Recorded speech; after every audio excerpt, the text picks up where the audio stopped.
So hello everyone, आज हम लोग कंटिन्यू करने वाले हैं equation of a straight line वाला ही पार्ट। और आज थोड़े नए कॉन्सेप्ट्स नए टॉपिक सीखेंगे, बट उससे पहले लेट्स रिवाइज। एक क्वेश्चन कर लेते हैं लास्ट लेक्चर का कि वो मन में रहे वो, ठीक है। क्या फॉर्मूलाज था? y equals to M X plus C, वो लिख देता हूँ एक और बार, याद रहेगा। y equals to M X plus C, एक था y minus Y one equals to M X minus x one. उसी प्रकार जब आप स्लोप को एक्सपैंड करते तो ये y2 minus Y one by x2 minus x one, ये 2 पॉइंट स्लोप का फॉर्म आया था। मैं वो नहीं लिखता हूँ, मैं बस यहाँ पर लिख दे रहा हूँ m equals to y2 minus Y one divided by x2 minus x one, ठीक है। नाउ एक सवाल लेते हैं। सवाल है find the equation of a straight line, find equation of a straight line, ठीक है, whose x intercept is 6, x intercept मुझे दिया हुआ है 6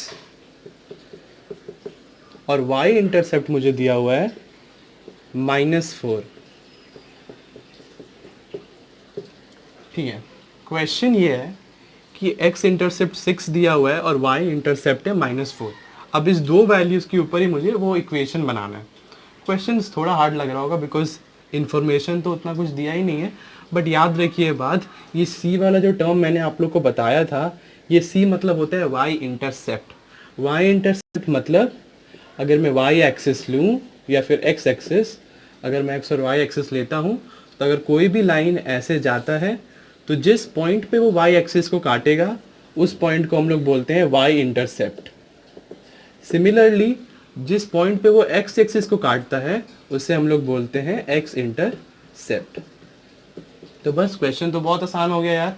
एक्स इंटरसेप्ट 6 है, मतलब ये पॉइंट 6 है, और एक्स एक्सिस में मेरा वाई कोऑर्डिनेट तो 0 होता है, तो बस 6,0।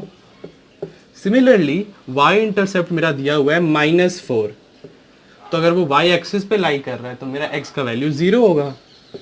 ये बन गया मेरा एक दूसरा पॉइंट। तो मिल गए मुझे 2 पॉइंट। अब मुझे क्या है भाई, इक्वेशन बना लो। दूसरे वाले इक्वेशन के फॉर्मूला से मैं इक्वेशन बना लूंगा जो था y minus Y one equals to y two minus Y one by x two minus x one x minus x one. यही वाला फॉर्मूला सिर्फ m को एक्सपैंड करके लिखोगे तो ये फॉर्मूला आ जाएगा, ठीक है। तो बस वैल्यूज पुट कर दो। प्रॉब्लम हो रही है, मिस्टेक्स हो जाते हैं बिकॉज प्लस माइनस का खेल है। लिख दो यार, इसको x1 y1 लिख दो, इसको x2 y2। तो मेरा है y minus Y one which is 0, तो y इक्वल्स टू y2 -4 है, माइनस वाई वन तो 0 है, x2 मेरा 0 है, x1 मेरा 6 है, x माइनस x1 तो 6। तो यहाँ से इक्वेशन बनेगा y equals to -4 by -6, minus minus कटा, x माइनस 6, ठीक है। यहाँ से 6 को ऊपर भेज दो यार, तो ये बन जाएगा 6y equals to 4x minus 24। ये बना। सबको एक तरफ लेके आते हैं तो क्या बनेगा 4x minus 6y minus 24 equals to 0।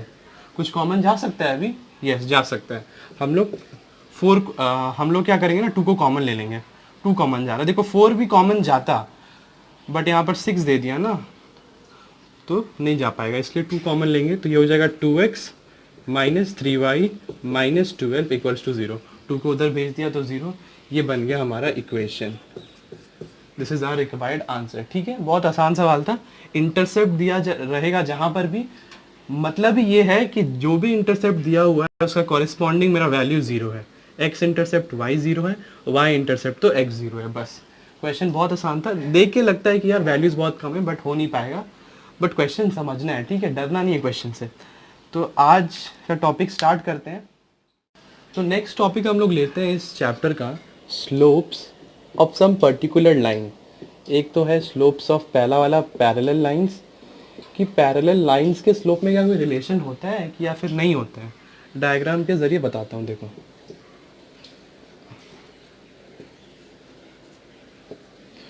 X Y, Y dash और एक्स डैश, ठीक है। एक लाइन ऐसे पैरेलल है, दो लाइंस को मैं पैरेलल बनाता हूँ ऐसे, ठीक है। इसको थोड़ा सा और आगे बना देते हैं। स्लोप क्या होता है? The angle with the x axis positive direction में, तो इसका थीटा 1 हो गया, सिमिलरली इसका थीटा 2 हो गया। इसका स्लोप क्या होता है? tan थीटा, और इसका क्या होगा? tan theta 2। अब मुझे एक चीज़ बताओ, क्लास 8, 9, 7 ये चीज़ पढ़ते हो आप लोग, मैं याद दिला देता हूँ कि अगर दो लाइंस पैरेलल होते हैं तो उनके कॉरेस्पॉन्डिंग एंगल्स इक्वल होते हैं। If this two lines are parallel और ये एक ट्रांसवर्स के ऊपर ये दोनों एंगल्स लाई कर रहे हैं, तो ये दोनों एंगल्स इक्वल होंगे। इसका मतलब थीटा 1 इक्वल्स टू थीटा 2। अब भाई tan थीटा 1 इसका मतलब tan थीटा 2 के बराबर है, यही। तो अगर दोनों एंगल बराबर हैं, थीटा 1 इक्वल्स टू थीटा 2, इसका मतलब tan theta 1 equals to tan theta 2, इसका मतलब स्लोप, इसका स्लोप और इसका स्लोप इक्वल है, तो इसका स्लोप m इक्वल्स टू इसका स्लोप m2 ले लो। हाँ, तो ये चीज़ याद कर लो, if two straight lines are parallel to each other then their slopes are equal, m1 equals to m2। ये मिला मुझे मेरा पहला कंडीशन, ठीक है। नेक्स्ट कंडीशन है, अगर दो स्ट्रेट लाइंस ऐसे होंगे और एक स्ट्रेट लाइन ठीक उसका एक परपेंडिकुलर बना दूं मैं, दो स्ट्रेट लाइन बनाता हूँ, एक मान लो x हो गया, एक y लाइन, ठीक है। अब दोनों जो स्ट्रेट लाइंस है वो एक दूसरे के परपेंडिकुलर है, तो क्या कोई रिलेशन है इसका? यस, इसका भी एक रिलेशन है कि इन दोनों का जो स्लोप्स होता है, मान लो इसका मैंने m1 लिखा स्लोप, इसका स्लोप m2 लिखा मैंने, तो इन दोनों का स्लोप का प्रोडक्ट हमेशा -1 होता है। ये चीज़ समझने वाली है, मतलब बेसिकली ये क्यों हुआ ऐसा, कैसे हुआ, क्या नहीं हुआ, ये क्लास 11 में, ये 11 में आपको कम्प्लीटली डिटेल में पढ़ाया जाएगा। इनफैक्ट आपको बस यही जानना है कि अगर दो लाइन परपेंडिकुलर है एक दूसरे से, तो उन दोनों का स्लोप्स का मल्टीप्लिकेशन मुझे -1 देता है। बस आसान सा है यार, m1 into m2 equals to -1। अगर पैरेलल है तो दोनों बराबर है, और अगर परपेंडिकुलर है तो m1 into m2 equals to -1। बस इन्हीं दो फार्मूला, मतलब यही दो अंडरस्टैंडिंग है कॉन्सेप्ट्स के ऊपर, एंड लास्ट के 2-3 फार्मूलाज के ऊपर हम लोग नेक्स्ट एक्सरसाइज भी बड़ी आसानी से सॉल्व कर लेंगे, ठीक है। तो बस ये चीज़ याद रख लेना, पैरेलल तो m1 इक्वल्स टू m2, और अगर परपेंडिकुलर तो बस यार m1 इंटू m2 मुझे -1 देगा, कुछ नहीं और, ठीक है। तो बढ़ते हैं सम्स की तरफ। तो हम लोग लिख लेंगे m1 into m2 equals to -1, पहला केस में जब स्लोप, जब दोनों लाइन परपेंडिकुलर हैं एक दूसरे से, और सेकंड कंडीशन हो जाएगा जब दोनों एक दूसरे से पैरेलल हैं तो स्लोप्स बराबर होंगे। बस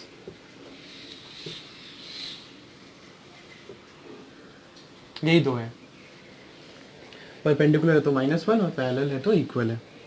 इसके ऊपर हम लोग पूरे सम सॉल्व करेंगे। तो पहला सवाल लेते हैं कि if 2x minus 3y plus 5 equals to 0 and px plus 6y plus 7 equals to 0, find the value of p। ये दो इक्वेशंस दिया गया है और मुझे कहा है कि ये दोनों लाइन पैरेलल हैं, ये दोनों लाइन पैरेलल हैं और मुझे फाइंड करना है p का वैल्यू। पैरेलल है मतलब स्लोप्स बराबर होंगे, इसके स्लोप निकालता हूँ मैं, तो इसको बस असेंबल करना है। याद है ना, y equals to mx plus C, उसके फॉर्म में असेंबल कर दो यार। 3y को उधर भेज दो तो ये हो जाएगा 3y equals to 2x plus 5। तो y क्या हो जाएगा 2/3 ऑफ x प्लस 5/3। इसको अगर हम लोग कंपेयर करेंगे, y equals to mx plus C, आप लोग लिखना comparing with y equals to mx plus C, हमें क्या मिलेगा m इक्वल्स टू 2/3। ठीक है, यहाँ का स्लोप निकाला मैंने, इसको m1 लो। अब यहाँ का स्लोप निकालता हूँ, y को एक तरफ रखना है, बाकी सबको उस तरफ भेज दो। तो 6y equals to minus p x minus 7। ठीक है, y equals to minus p/6 of x minus 7/6। Similarly again comparing इसके साथ ये चीज़ वापस लिख देना यहाँ पे, तो m2 क्या मिलेगा मुझे, -p/6। अब क्योंकि ये दोनों लाइन एक दूसरे के पैरेलल है, तो बस this equals to this, 2/3 equals to -p/6, तो p इक्वल्स टू -4। 2 पर जाएगा तो p का वैल्यू मेरा आएगा -4। आसानी से इक्वेशन सॉल्व हो गया, p का वैल्यू निकल गया। देखो अगर पैरेलल बोल दिया तो मतलब क्वेश्चन वही सॉल्व हो गया लगभग। वो बस y equals to mx plus ये सब वाले तरीकों से ही स्लोप निकाल लो यार, यहाँ का स्लोप निकालो, पैरेलल है तो बराबर है, तो बस ये दोनों बराबर हो जाएगा। इन केस परपेंडिकुलर होता तो आप क्या करते, इसको और इसको मल्टीप्लाई करके -1 दिखा देते, हो गया। ठीक है, नेक्स्ट क्वेश्चन पे आते हैं। देखो, find the equation of the line parallel to this line 3x plus 2y equals to 8 and passing through the points 0, 1। तो लगभग इस क्वेश्चन में भी एक चीज़ दिया है तो दूसरा चीज़ नहीं दिया है, लगभग सेम है, एक चीज़ देगा तो दूसरा चीज़ नहीं देगा।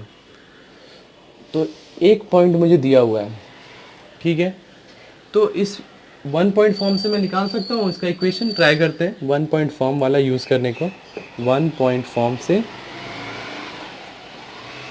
जो था y minus y1 equals to m x minus x1, मुझे एक पॉइंट तो दिया हुआ है, तो ये क्या हो जाएगा, y minus 1 equals to m x minus 1, तो 0 ही होगा, तो x ही लिख लो यार बस, ये इक्वेशन बन गया। बट मुझे m का वैल्यू पता नहीं है, m नहीं पता, तो उसके लिए एक इक्वेशन दिया है ना, और कह दिया है कि पैरेलल है, तो इसका जो स्लोप होगा उसका वैल्यू यहाँ पे पुट कर दो, तो बस हो गया।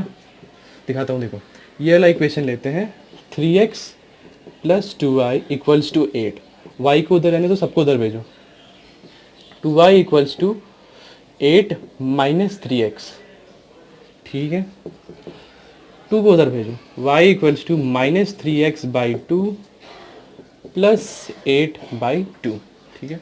Comparing it with y equals to mx plus c, मेरा m क्या निकला मुझे, -3/2 निकला।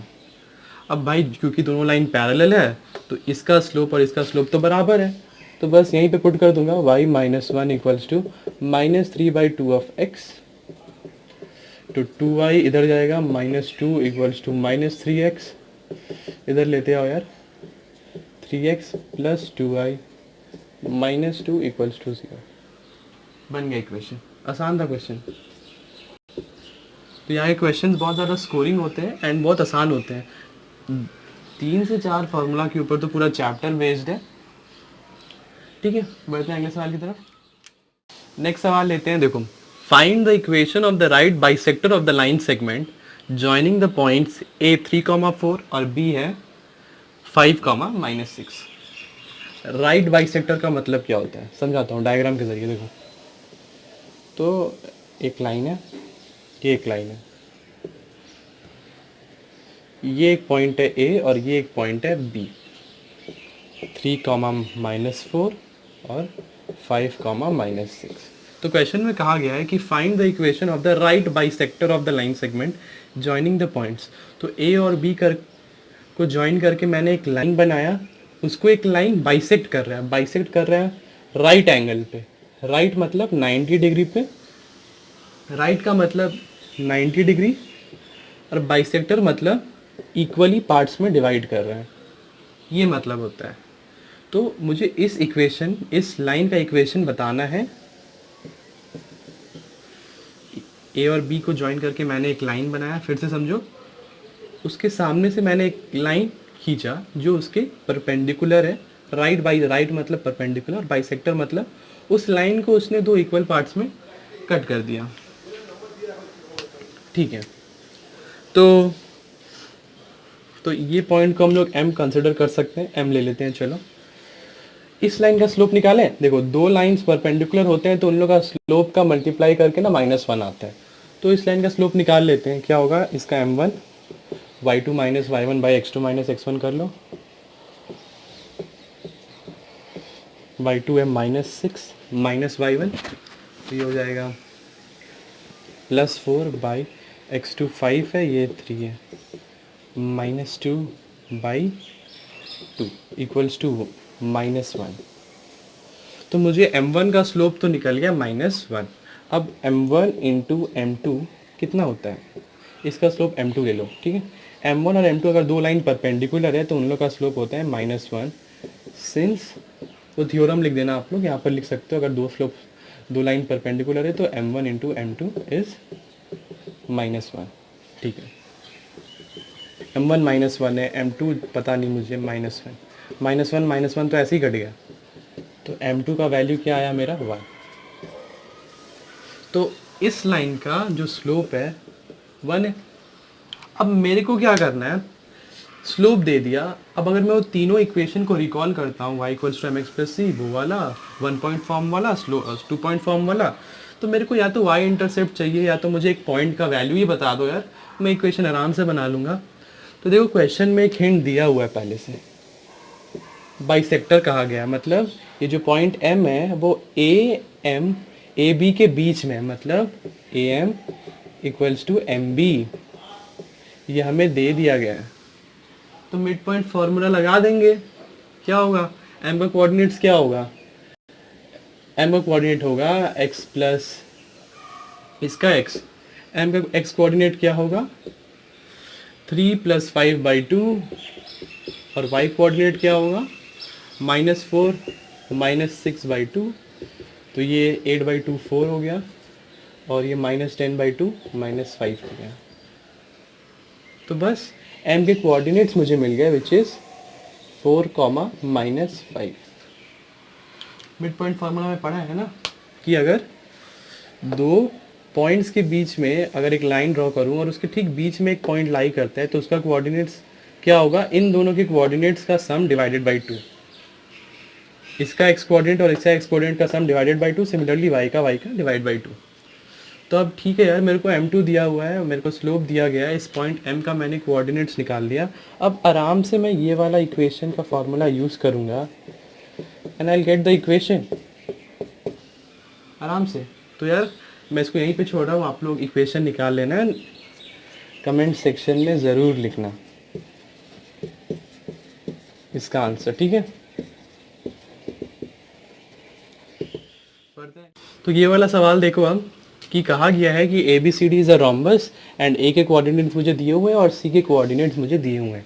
मुझे क्या करना है ना, इक्वेशन ऑफ BD बताना है, मतलब ये इसका डायगोनल है ना। सिमिलरली मैं इसका भी डायगोनल बना लेता हूँ, सॉरी, हाँ सॉरी, हाँ, तो ये इस पॉइंट पे मीट कर रहे हैं, इसको मैं O दे देता हूँ, ठीक है। अब मुझे A और C का पता है। अब ये चीज़ पता होगी आप लोग को कि जो रोम्बस हो ना, वो लोग ना एक दूसरे को डायगोनल्स ना 90 डिग्री पे बाइसेक्ट करते हैं, तो इसका हर एक डायगोनल ना 90 डिग्री का होता है। They bisect each other at 90 degree, ठीक है। तो नाउ क्या मैं AC का स्लोप फाइंड कर सकता हूँ? देखो ये जो BD और AC है ना, ये दोनों एक दूसरे के परपेंडिकुलर है, याद रखना।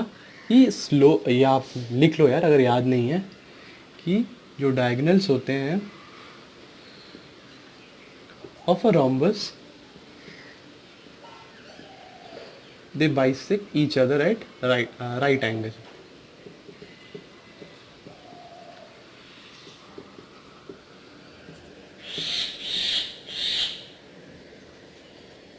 राइट एंगल, ठीक है। तो मैं AC का स्लोप आसानी से निकाल सकता हूँ, निकाल लेता हूँ, y2 - y1 by x2 - x1। तो स्लोप m1 ऑफ AC निकल जाएगा which is y2 - y1 by x2 - x1। तो ये बना -4 बाई -4 इक्वल्स टू 1, हो गया। तो AC का स्लोप मुझे 1 मिल गया और BD उसके परपेंडिकुलर है, तो मतलब जो m1 इंटू m2 है वो क्या है -1। BD का स्लोप को मैं m2 ले लेता हूँ, ले लेना, हाँ डायरेक्टली यहाँ पर मत आना इस फॉर्मूला के ऊपर, उससे पहले m1 और m2 स्पेसिफाई कर दिया करो। तो यार ये 1 है तो m2 तो ऑब्वियसली मेरा -1 ही आया ना, तो यहाँ से मेरा स्लोप ऑफ लिख सकते हो, स्लोप ऑफ BD इज -1। एक चीज़ तो मेरा हो गया। चलो अब क्या चाहिए यार, मुझे या तो एक पॉइंट दे दो आप लोग, या तो मेरे को सी वाई का इंटरसेप्ट बता दो। अब ये तो एक्स वाई का मैंने एक्सेस पे बनाया नहीं है, तो इंटरसेप्ट तो नहीं मिलेगा मुझे। अब मेरे को एक पॉइंट निकाल के दो, ठीक है। ये जो ना, ये जो डायगोनल्स होते हैं ना, वो एक दूसरे को बाइसेक्ट करते हैं। तो अगर ये जो AC है तो उसका AO बराबर होगा OC के। सिमिलरली ये दोनों भी बराबर होंगे, तो यहाँ से BO इक्वल्स टू OD है। तो क्योंकि ये लोग बराबर हैं, मिड पॉइंट फार्मूला से मैं O का पॉइंट निकाल सकता हूँ ना, निकाल सकता हूँ इन दोनों का सम बाई 2। तो O के कोऑर्डिनेट्स क्या होंगे, 3 - 1 2/2, 6 + 2 8/2। तो O के कोऑर्डिनेट्स मुझे मिले 1/4। O का कोऑर्डिनेट इज 1,4। अब मुझे स्लोप भी पता है BD का, और ये जो लाइन BD है उसके बीच में ही तो O लाई कर रहा है ना, O भी तो उसी लाइन पे लाई कर रहा है। तो देयरफॉर वहाँ से मैं इक्वेशन निकाल पाऊंगा y - y1 mx - x1 से। y1 क्या लूँगा मैं, 4 लूँगा, मेरा स्लोप आया था -1 और x1 तो 1 ही है। तो y - 4 equals to -x + 1, y + x इधर आएगा तो -5 equals to 0। This is my required equation, ठीक है। क्वेश्चन बहुत आसान था यार, कि क्या एक तो रोम्बस दिया हुआ है, उसका बस ये प्रॉपर्टी आपको पता होना चाहिए। ये जो डायगोनल्स होते हैं ना, मतलब diagonals of a rhombus, they bisect each other at 90 degree. बस ये प्रॉपर्टी जानना था। अगर प्रॉपर्टी पता है तो पता है 90 डिग्री पे है, स्लोप निकाल लूँगा, एक का 1 तो एक का -1, और इक्वल है तो भाई ये मैं निकाल सकता हूँ कहाँ से, एक रीज़न ले दिया करो, ठीक है।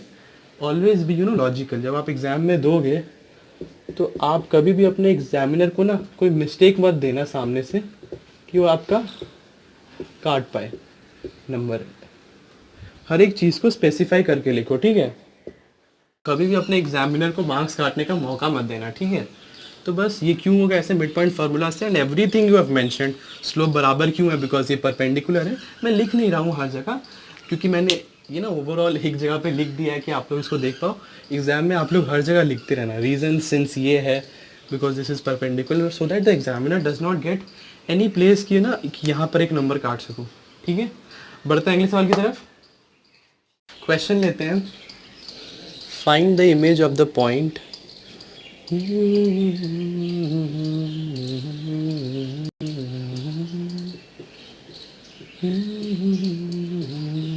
find the image of the point -3, 1 in the line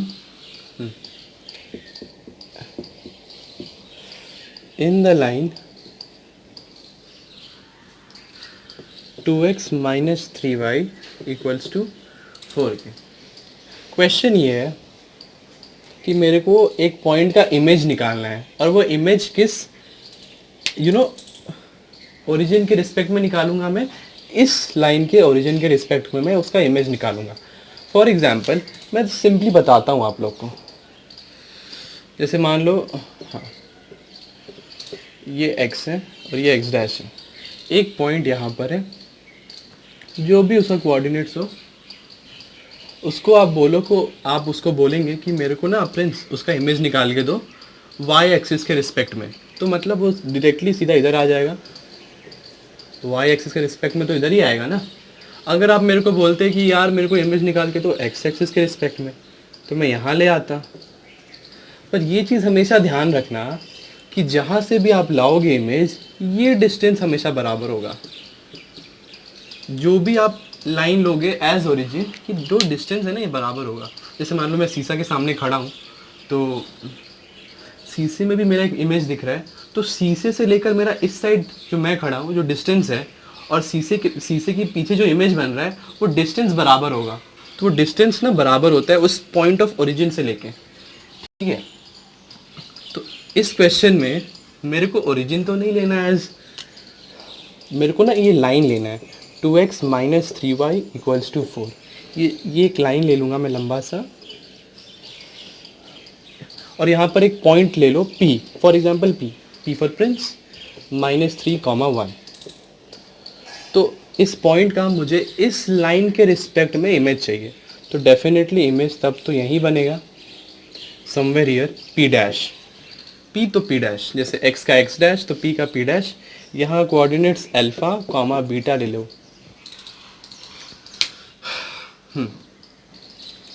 तो इमेज बन रहा है, स्ट्रेट लाइन में ट्रैवल कर रहा है, क्या मतलब इसका 90 डिग्री है।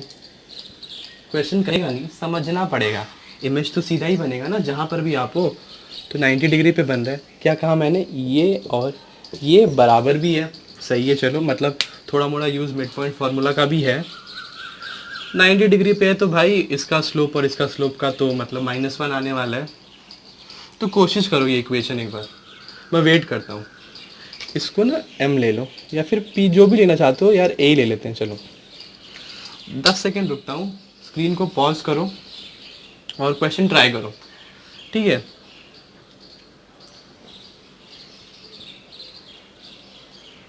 तो क्वेश्चन ट्राई कर लिया, अब क्वेश्चन करते हैं। तो इसका स्लोप निकालते हैं जल्दी से। 3y को उधर भेजेंगे तो हो जाएगा 2x -4 को इधर ले आओ यार। तो y का वैल्यू क्या होगा, 2/3 ऑफ x -4/3।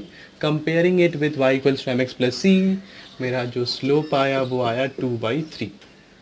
इन दोनों का स्लोप, जो pp डैश का जो लाइन है, दोनों इसका m2 ले लो, दोनों का स्लोप होगा -1, तो m1 into m2 equals to -1।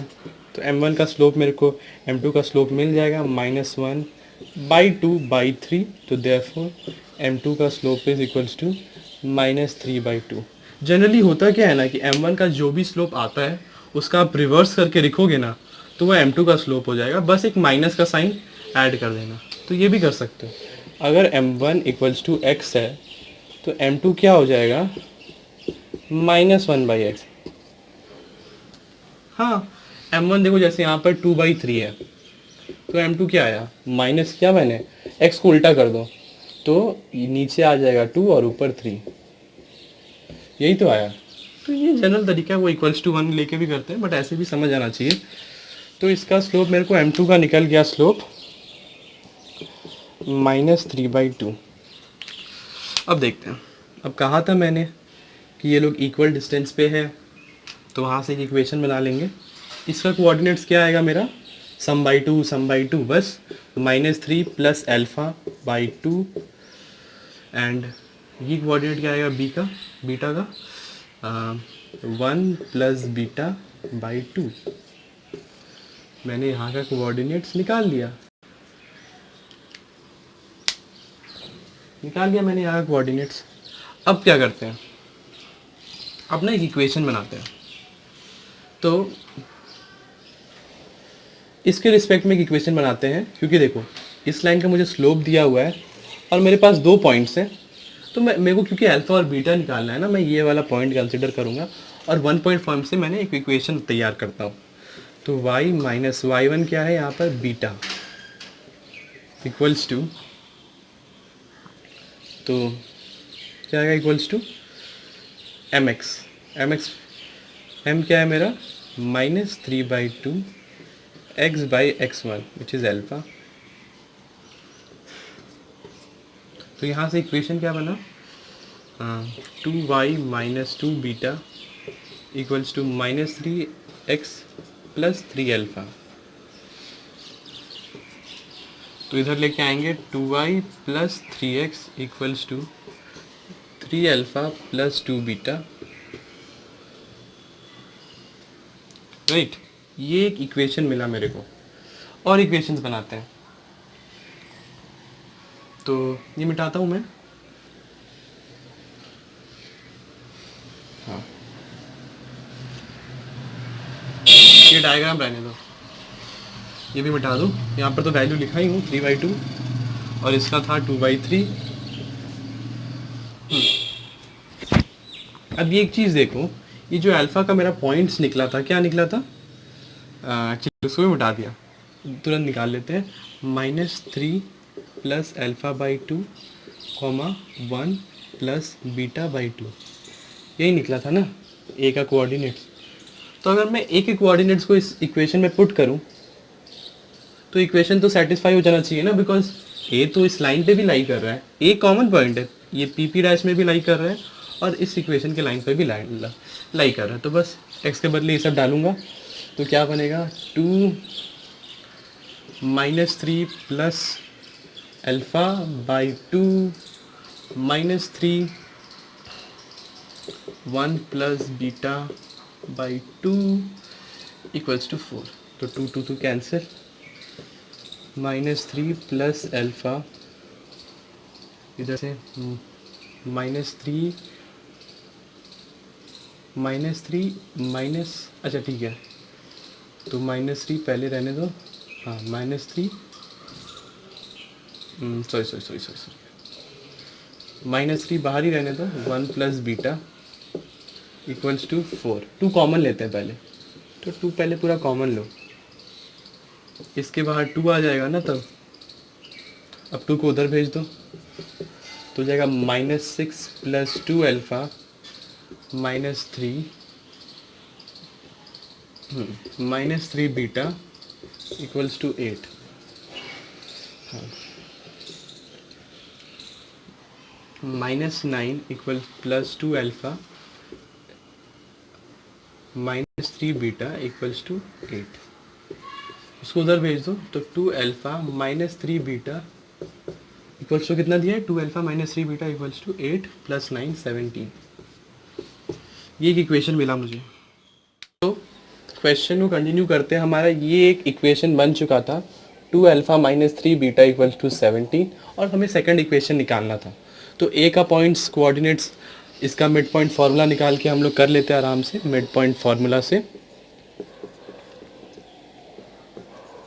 ठीक है, अब देखो ये और ये बराबर था, तो क्या है, इन दोनों का स्लोप भी निकाल दिया था, एक का 2/3 एक का -3/2। ठीक है, अब ना अगर बाई चांस मेरे को ये m2 नहीं पता होता तो मैं p और p' का स्लोप कैसे निकालता, y2 minus y1 by x2 minus x1 से, राइट। तो इसको x1 ले लो, y1 इसको y2 y1, तो y2 हो जाता बीटा -1 बाई अल्फ़ा माइनस का तो +3 हो जाता, ये इसका स्लोप बन जाता। बट फॉर्चुनेटली मैंने तो स्लोप पहले ही निकाल लिया था, तो यहाँ से एक और इक्वेशन भी बन जाएगा, beta -1 by alpha +3 equals to -3/2। ये मिल गया मेरा दूसरा इक्वेशन। तो यहाँ से कर लो यार, 2 बीटा -2 इक्वल्स टू -3 अल्फ़ा -9, 3 3 ज़र 9। ठीक है, तो यहाँ से अल्फ़ा को इधर लेके आओ, 3 अल्फ़ा प्लस 2 बीटा, इसको उधर भेजो तो ये हो जाएगा -9 + 2 -7। तो ये मिल गए मुझे दो इक्वेशन, साइमल्टेनियसली सॉल्व कर देना है। तो अब इसको नीचे लिखते हैं, 2 अल्फ़ा -3 बीटा इक्वल्स टू 17। अब ना इसको जैसे मान लो 2 से इंटू करो, इसको 3 से, अच्छा एक काम करो, इसको 3 से इंटू करो और इसको 2 से, बन जाएगा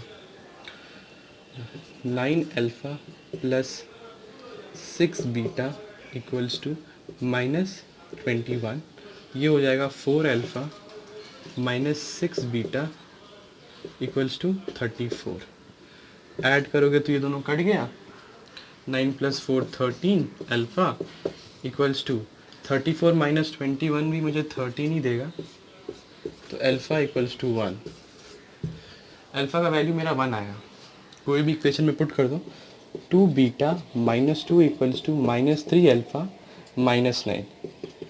2 बीटा इक्वल्स टू, अल्फ़ा का वैल्यू 1 है, तो -3 -9, फिर -2 जाके +2 हो गया, तो बीटा क्या हो जाता, -7 -10/2 -5। तो मेरे को इमेज मिल गया P' का, which is equals to 1, -5। This is my required answer. तो लगभग इस यूनिट से रिलेटेड सारे क्वेश्चन हम लोगों ने कवर अप कर लिए हैं इस यूनिट से। लगभग ये चैप्टर अब खत्म हो जाता है, equation of a straight line. इतने ही वैराइटीज़ ऑफ क्वेश्चन मिलेंगे आपको इस यूनिट में। फर्स्ट यूनिट में वो 3 फार्मूलाज के ऊपर, सेकंड वाले में बस 2 फार्मूला और जुड़ जाएगा जो मैंने बताया था। अगर परपेंडिकुलर है तो m1 इंटू m2 -1, और अगर पैरेलल है तो m1 इक्वल्स टू m2। वो 3 फार्मूलाज में बस ये 2 फार्मूलाज और जोड़ देना है। ये पूरा चैप्टर 5 फार्मूलाज के ऊपर है। वेटेज लगभग 7 से 8 मार्क्स का होता है बोर्ड्स में इसका। तो ये चैप्टर बिल्कुल नहीं छोड़ना है, बहुत आसान चैप्टर है, इजीली हो जाएगा।